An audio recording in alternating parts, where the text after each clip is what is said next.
Hi everyone, Corie Bobechko here. Now, if you want to read through the Bible this year with my family and I, then check out BibleDiscoveryTV.com.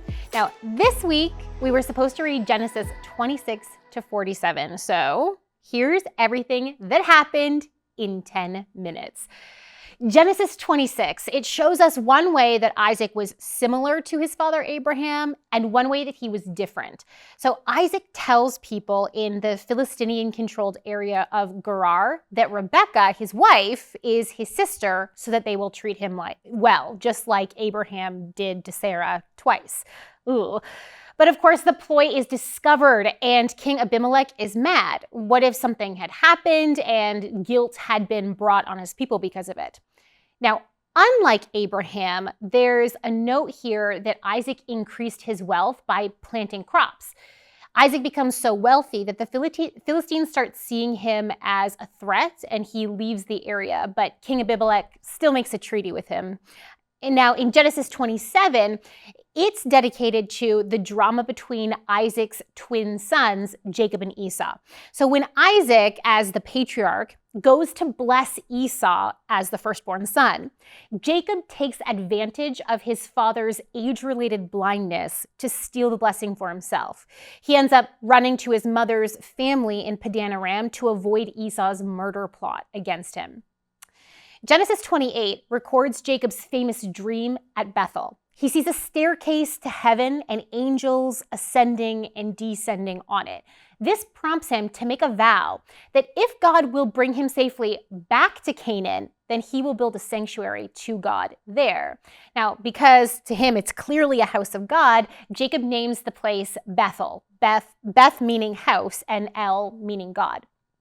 In Genesis 29, Jacob's issues follow him to Padan Aram. He meets Laban's shepherd daughter, Rachel. He becomes betrothed to her, is tricked into marrying her older sister, Leah, which is a good advertisement against drinking a lot on your wedding day.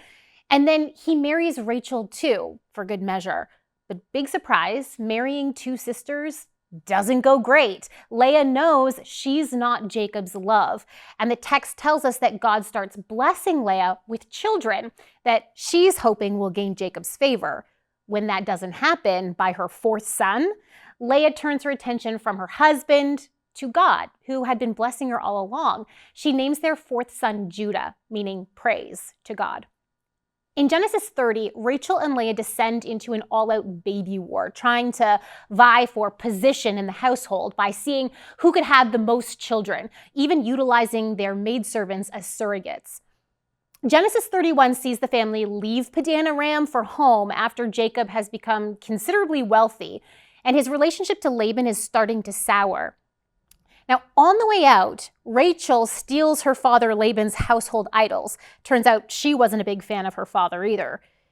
In Genesis 32, Jacob's preparing to face the consequences of his earlier actions.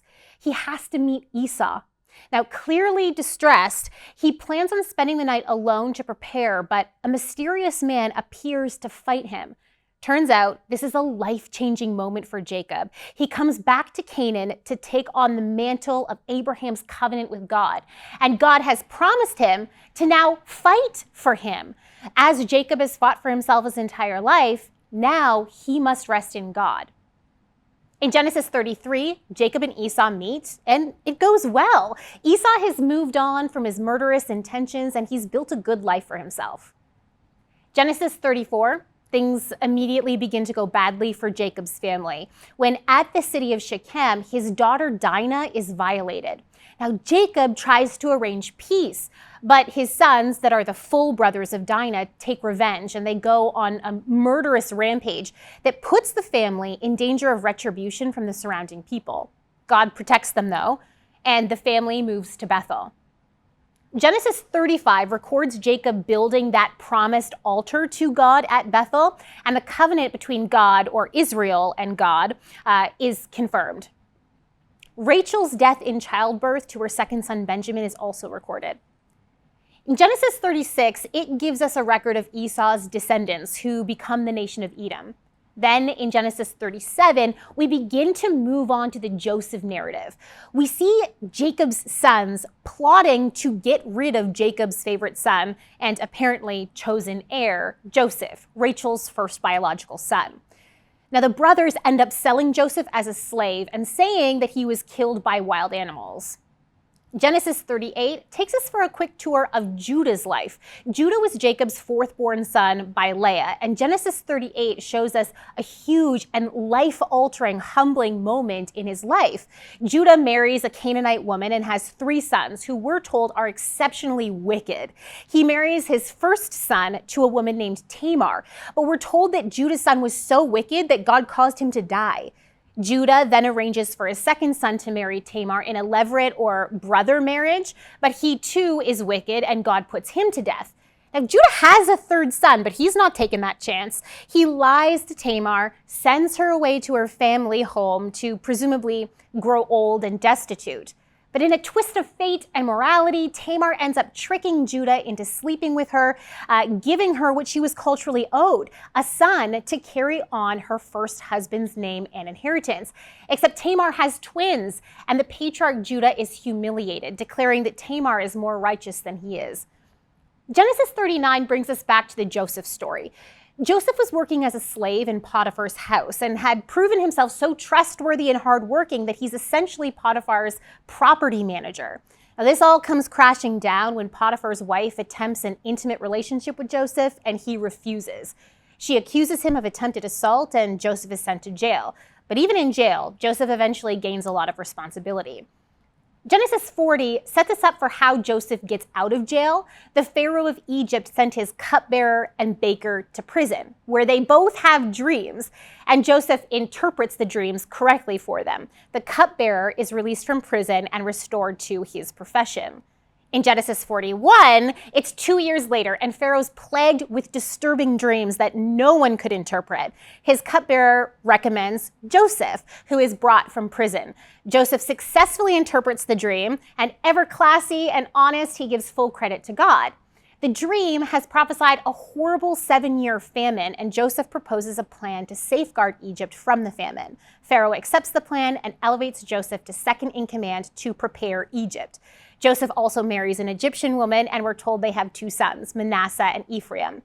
We're told the preparations work and have the added benefit of making Pharaoh exceedingly wealthy. In Genesis 42, Joseph's brothers make their way to Egypt because the famine has also struck Canaan, and there's no food left. Benjamin, Joseph's full brother, remember that they have the same mother, Rachel. Benjamin does not come to Egypt. He's protected by Jacob as the new favored son. Now, Joseph recognizes his brothers in Egypt, but they don't recognize him. He must look very different in his Egyptian official garb and role. Joseph orchestrates having them arrested so that he can hear their conversations to make out their characters and to try to force them to get Benjamin to come to Egypt. The brothers go home to Jacob, but Jacob will not let Benjamin go to Egypt. In chapter 43, the family eventually runs out of provision again and has to go back to Egypt. So Benjamin goes too because he's going to die anyway if they can't get food from Egypt.